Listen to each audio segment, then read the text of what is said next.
Hi, this is Nicola Hay and welcome to Vader day number 6. I've been vlogging for a while now, but it's still pretty weird to do this around strangers. So yeah, I'm back in the middle of Moat Park. Yeah. Just got waved at by a guy on a scooter.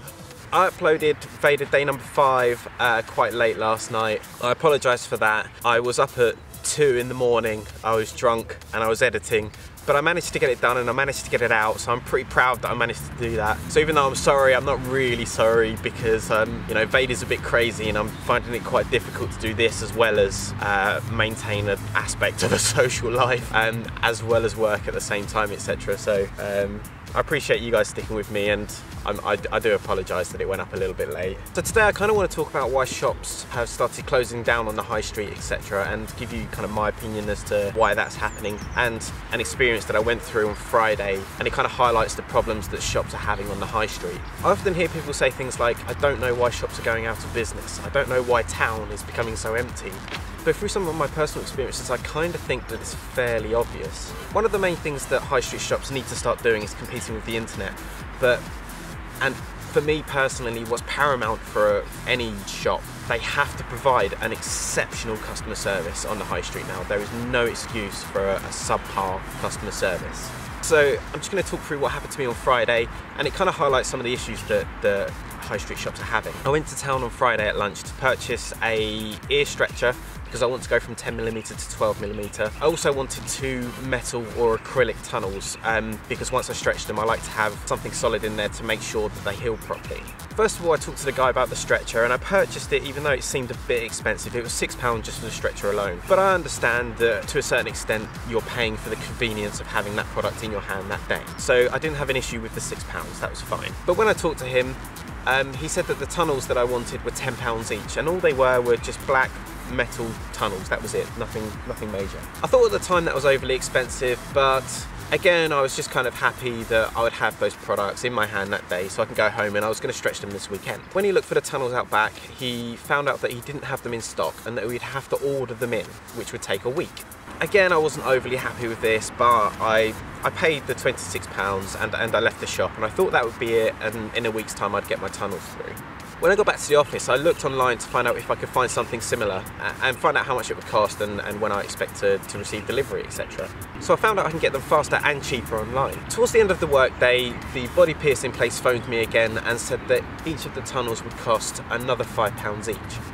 That brought the total for 1 ear stretcher and 2 tunnels to £36. So it's nearly £40 for something that technically I could pick up online for around, probably get them all for less than a tenner. So I explained to the guy on the phone that I wasn't happy and that I'd prefer to have a refund.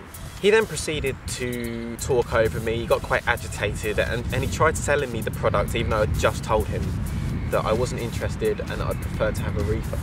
So yeah, it was just a shocking customer service. Why are there so many people around? I started this and there was no one here. I just look like a weirdo talking to a camera. I don't mind, I don't care. Right, let's carry on. So the 2 things that shops need to do to compete in this day and age, they need to compete with the internet. They can charge a little bit more for products for the convenience of having that product in your hand that day, but they can't be overly expensive compared to the internet.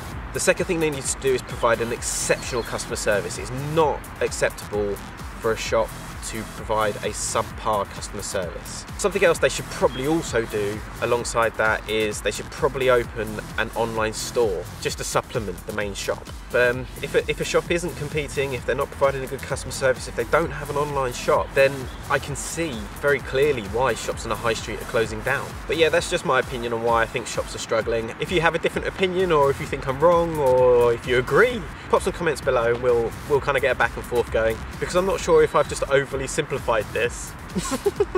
So that was it for Vader day number 6. I'm sorry I'm tired and hungover, and I don't know why I keep saying that in my videos. Probably because I keep staying up late and I keep getting drunk.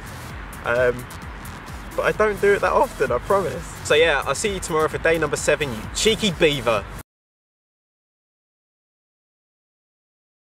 I just want to say thank you as well for the comments that you guys left on the video about my housemate. Didn't really give me anything I could do, but you made me feel like it wasn't just an isolated incident and other people struggle with similar issues, so it's quite nice to feel not so alone. Let's hope the audio worked this time. I've actually duct taped a sock to my camera to try and cut out all of the excessive wind. Excessive wind. Such a child.